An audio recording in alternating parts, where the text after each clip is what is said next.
要去吃晚餐，结果服务员跟我们说我们走错地方了，这边是船尾，他叫我们走到船头，决定要投诉他。每一餐正餐呢都会有一瓶酒放在这边，要你开瓶，1瓶16美金，还外加15%的服务费。因为他也不提供饮料，所以就引诱着你，看你能不能克制你的冲动。刚刚啊，我吃饭就没有把餐点全部吃完，我甜点我就不吃了，赶快啊上来这个天台拍一下夕阳。现在呢，虽然是被挡在厚厚的云层后面，可是整体的也是非常的精彩好看啊。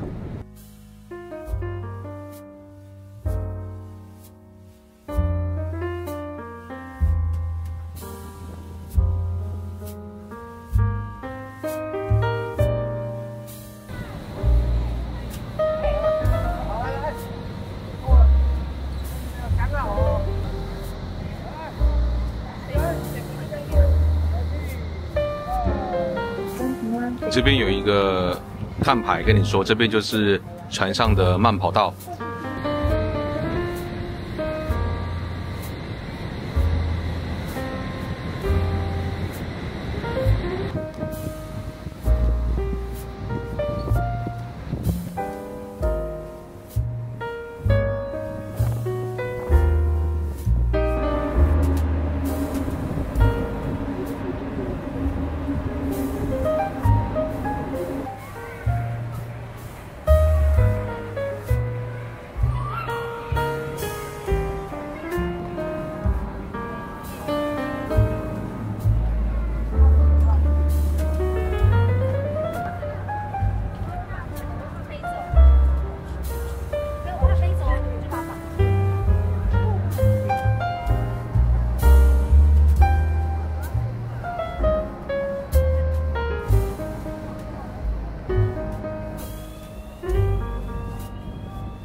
那么现在夕阳已经快要到海平面之下了。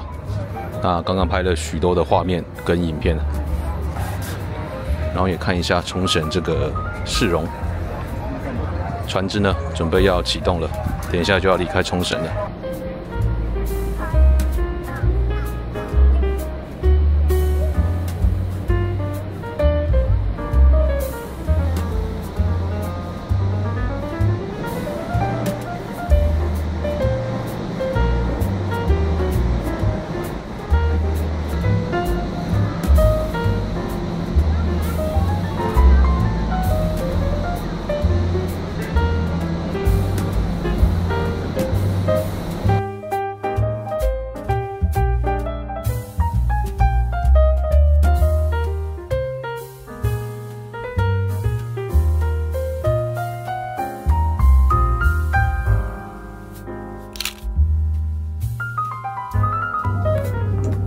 现在已经出发一段时间了，可以看到远方冲绳的灯火闪闪烁烁的，渐渐的正在变小当中啊。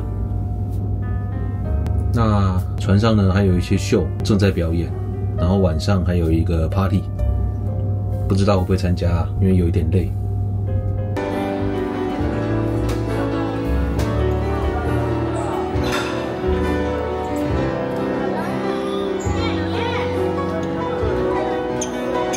哦，要走去吃冰淇淋啦！大招啊！我想去房间。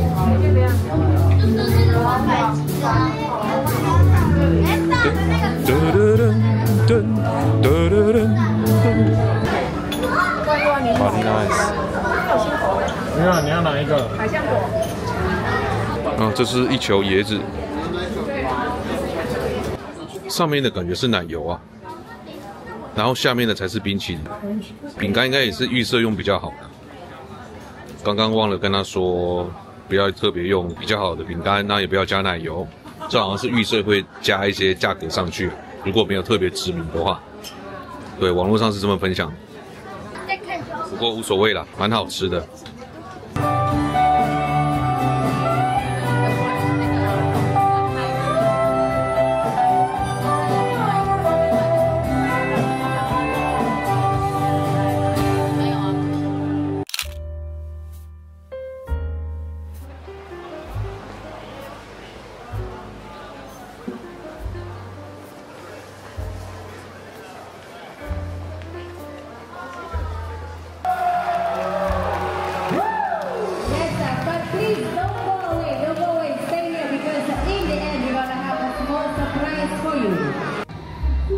参加了一次这一趟邮轮的行程啊，我觉得像我们之前在网络上查阅了许多资料，然后看一些分享啊，总觉得可能会有数不清的活动可以参加。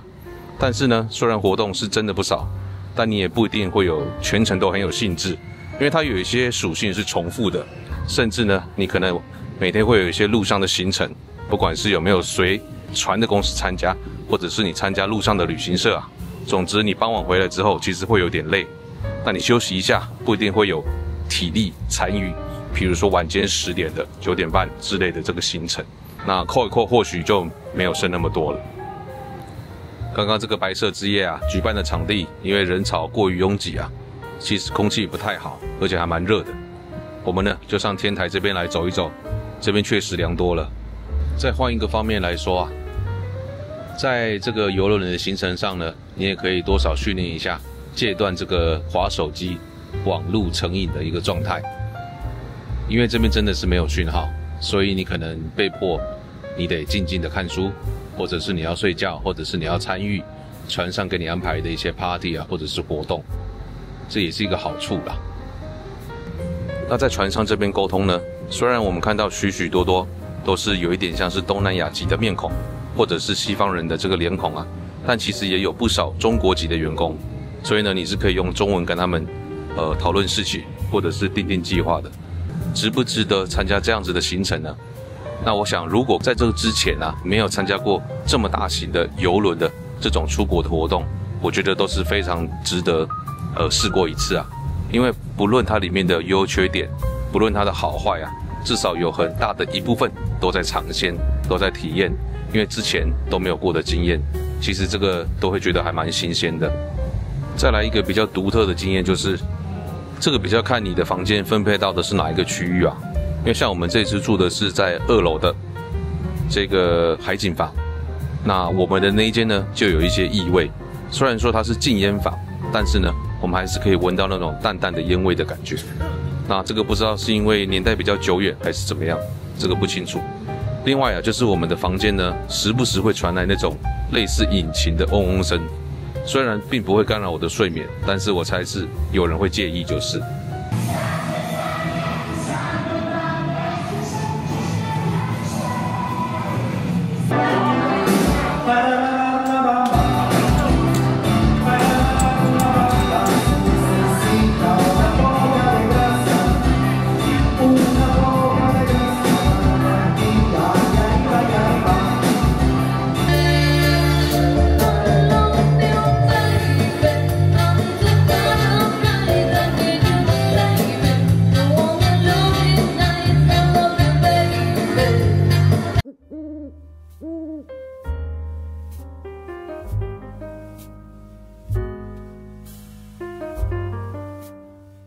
好，现在是早上的6点出头，那天色已经亮了。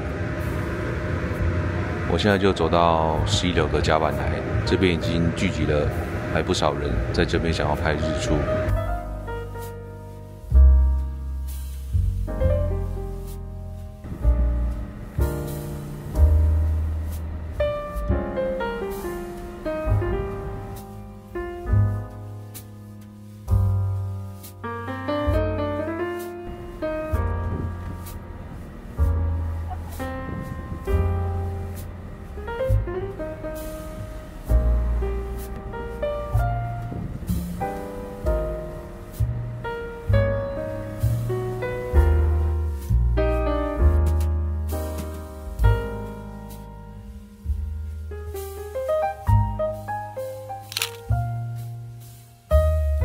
住了2、3天之后啊，整个就开始迅速的变乱。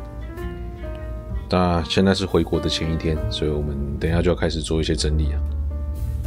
这边本来放一些我所购买的东西，但现在大部分都已经收进行李箱了。大致上昨天也睡得非常好，这跟网络上写的一样，就是他的床特别的好睡。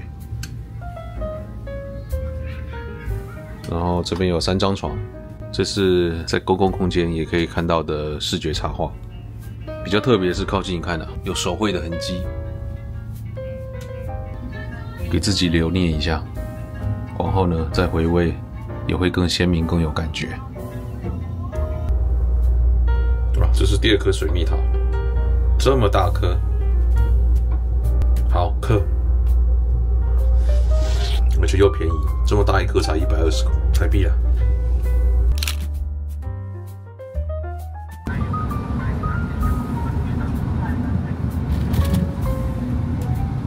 好，刚刚计程车已经到了石原港离岛的这个码头。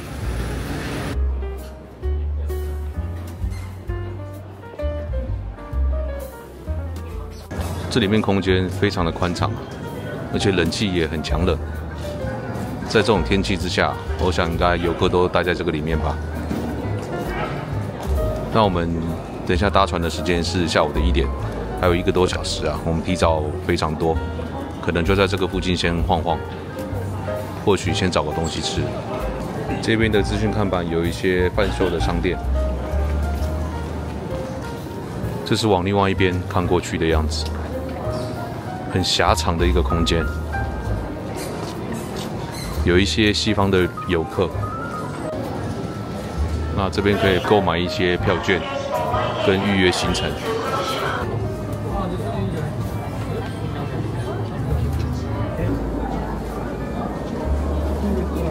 刚刚看着这个罐头啊，差点就买下去，看起来还蛮吸引人的，想要送我妈1罐。我后来想一想，回国带这个是要罚钱的，还好没有冲动。我们的船票是在网络上跟这一家买的。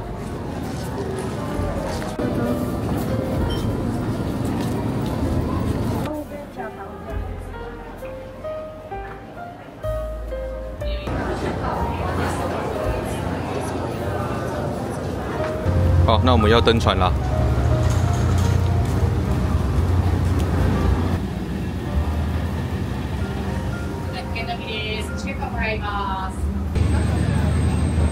大家有听到吗？搭船跟搭飞机的声音这么像，这根本是飞机要起飞的声音吧？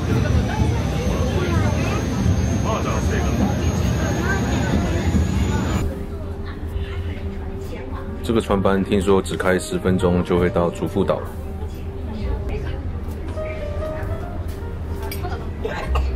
我们好像先坐在这边就先玩主妇岛，影片看一看，重点就差不多了。我先充电宝。哒哒哒哒哒哒哒，这样连过去，用游的都游得到，但我不太会游就是了。哦，哇，那等一下会不会很多人要上船？好，那我们现在要做的事情呢，就是去找人接驳，带我们去租借脚踏车的地方。那就在这边租脚踏车啦，超过3个小时，一个人就是2000块日币。那最晚就是4点半还。好，那现在就要开这个接驳车去骑脚踏车的地方。那当然啦，我们坐了这个接驳车，就一定要借他的脚踏车，不然要另外付钱。哦，有一种很原始的感觉。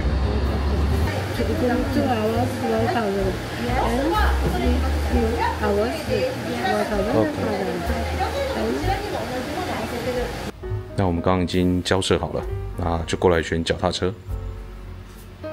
那可以骑的时间比我们想象中稍微短一点啊，因为船班的问题跟巴士的问题。这是我们租脚踏车的商家，叫做新田观光。这边有棵大树啊，还有一些乌鸦。哦，其实真的是蛮闷热的。这是喜宝院收集馆，日本最南端的寺庙和民俗资料馆。可是现在看起来是没有开馆。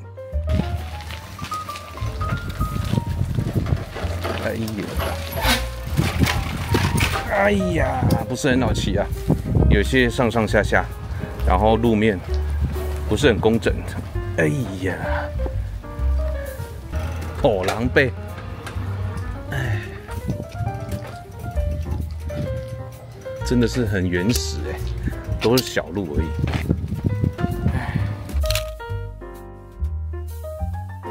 这边停脚踏车好像没有人在上锁的，没有人会偷吧？偷了也不知道要去哪里骑。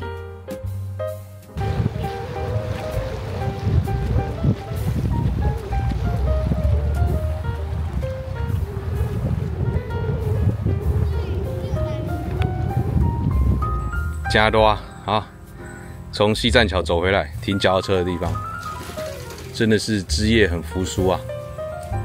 这是小朋友的电动车吧？相当的可爱。我们现在要去的景点是刚刚商家推荐的可以下去玩水的海滩，他其他都不太推荐。哇！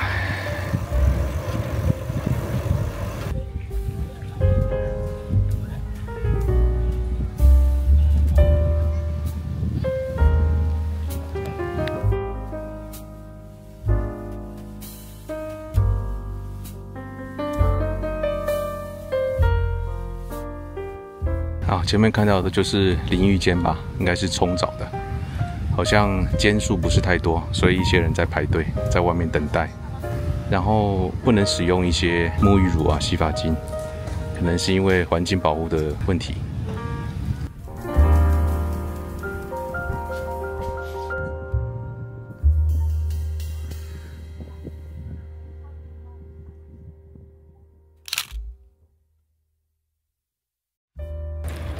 刚刚在凉亭坐了半个小时，吹了一下热风，休息了一下，在我脑子呢已经快要不能使的时候呢，就结束了。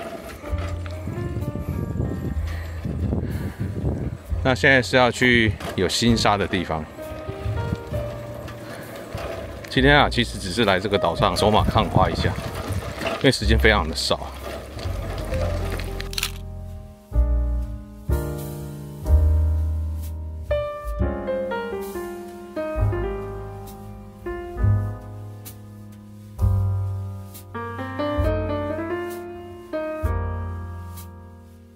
哦，这边园方已经猜到民众的想法了，新沙是不能带出去的，不然我也想拿。最知名的就是这一个新希腊，地方小小的并不大，看起来民众都在做自己的事情，不能带出去哦。它上面有一个扛棒，写得很清楚。是说好像没有看到什么新沙了，但是看到很多死亡的贝壳，这是什么？小蟹蟹，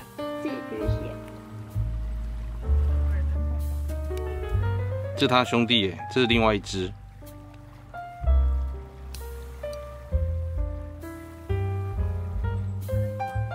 充满新沙的海滩，其实也没有充满啦，还是要稍微留意，可能才会有吧。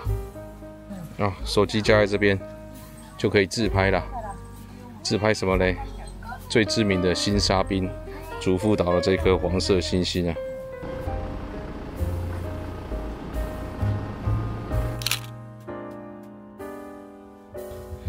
这边已经进入了极落的区域，也差不多要往中心区前进了。讲是讲市中心啊，其实看起来都非常的乡下。如果体力没有那么好，我建议还是找个有电动脚踏车出租的商家，不要找这种。哎呦！没有电动的，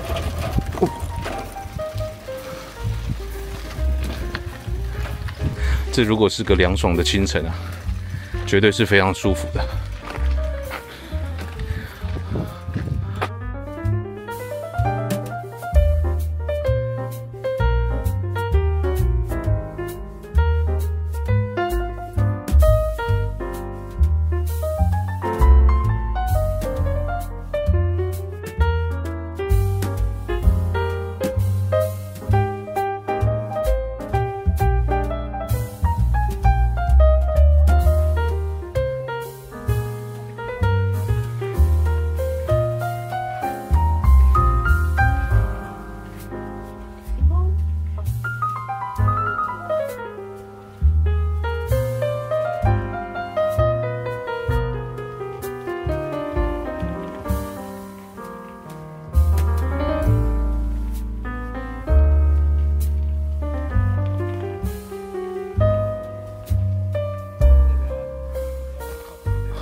Nagomi 的塔。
喷一些水汽啊，可能是消暑用的。刚刚经过了那个坐牛车观光竹富岛的商家，赶上最后一班往港口的这个接驳车，正好是新田观光，应该是最后一班，今天的最后一个班次。这种温度啊，你风景再漂亮，人在这种状态下久了，拍照也没有欲望。整个人就昏昏沉沉的，只能带大家简单的看一下竹富岛的状态。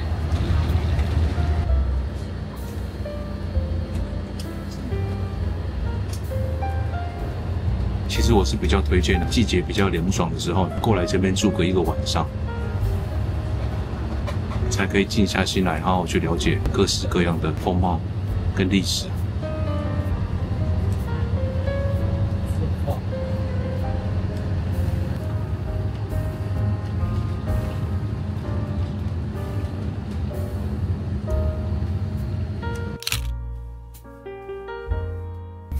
距离我们港口搭船的时间还有1个多小时，因为我们刚搭到了那个接驳车回来，就在游客中心先晃了一下。那其实还有蛮久的。这旁边就是西表石原国立公园竹富岛的一个大招牌，在这边附近走一走吧。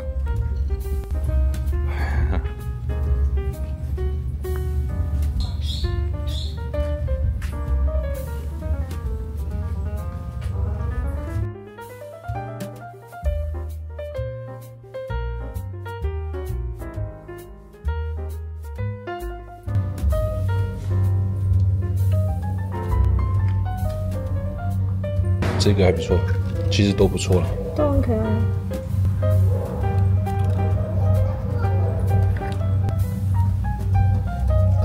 你看这样就刚刚好。这个阿北好像要打烊了，所以我们赶快拍一下出去了。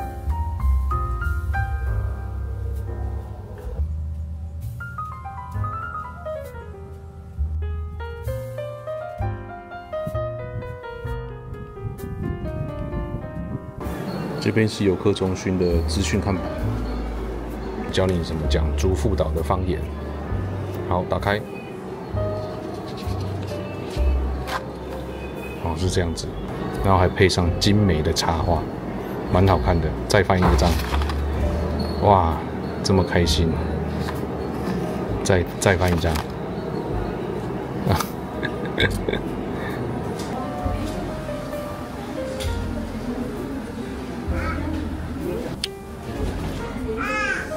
已经没什么地方去了，我们就在游客中心的这个放送冷气的这个休息室，坐在这里等船。现场还蛮多人的。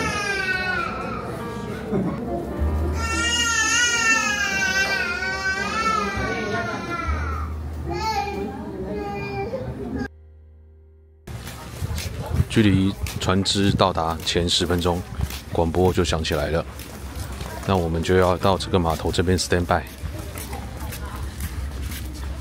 我们刚刚是盘算想说这个最后一班的船班如果没有搭到啊，那我们就去这个星野集团经营的这个大饭店，我们就过它一个晚上，爽爽的住一晚。但是啊，结果这个我们有赶上这个船班，所以呢，我们就取消了这个选择。OK， 那只能说无缘啦啊，无缘。船班进来了，等一下吧。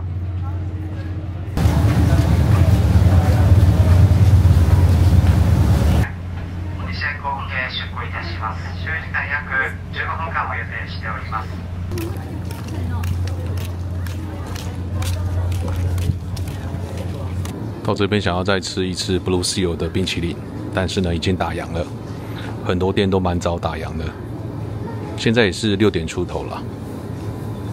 我们两个刚刚也在考虑要不要走回去。走回去要40分钟哎，太远了。没有，我刚刚有 Google 一下，大概是2.9公里，太远了。然后就走回去40分钟。就是幸运的话，就是可以正好赶上。我们20分就要开始走了。哦，赶上了。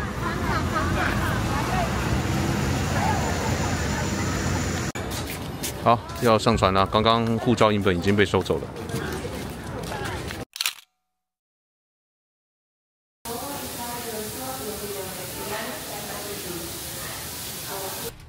刚刚上去5楼点了他们的汉堡套餐，分量实在太大了，胡乱吃一通，最后还剩下一些甜点带回房间放着。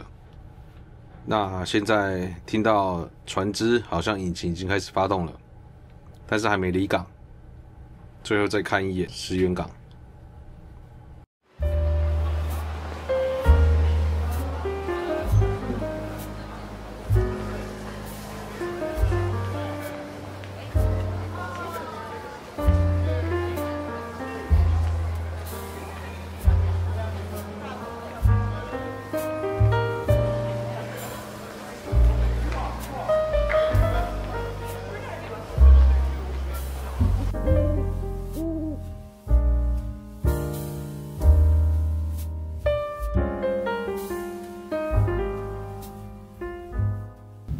好了，那现在是第5天的早上，现在要上去吃早餐了，然后等等要在那边坐比较长的时间。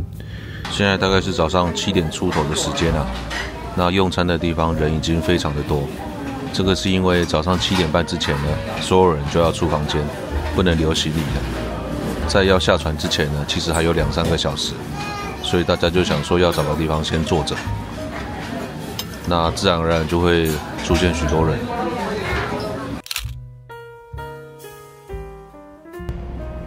现在船已经要靠岸了，已经进入港口了。前面这一艘应该是引水人吧？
好，从甲板上下来了，上面特别热啊，太阳已经出来了。这边有一张明细是早上从房间门口的底下被塞进来的，那上面可以很清楚的看到我们这几天的这个消费，还有每天要付的税金。好，一个人是16块美金。那如果登陆日本本岛呢，一个人会收7.5块的观光税，条列的还蛮清楚。现在是8点半了，然后我们现在都会听到一些广播呢，船方会宣讲一些事项，包含这个你信用卡没有付款的、付款没有完成的，或者是你护照遗失的，都会在这个时间广播啊。毕竟已经快要下船了，这些事情都需要先解决。把东西拿好了啊！拜拜，拜拜。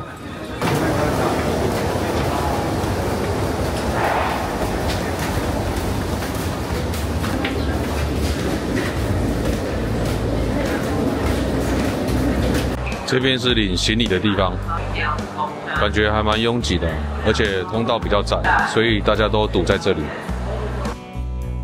我们现在上了基隆车站，准备要坐车回家了。那刚刚在出关的时候呢，其实排队还排了好一段时间，特别是最后面那边会一直提醒说不可以带肉类等等相关的东西，包括水果之类的，有许许多多的告示都在讲这件事情，就让我们自己一直去想，一直去回想，到底有没有带这些东西，会有点紧张而且这个排队的时间比较久。所以如果有长辈来的可以先稍微想一下这件事情。从出了港口到基隆车站，这边也要走好一段路，特别是中间是没有可以遮阴的地方。那如果是中午到的话，其实还蛮热的。那给大家参考一下。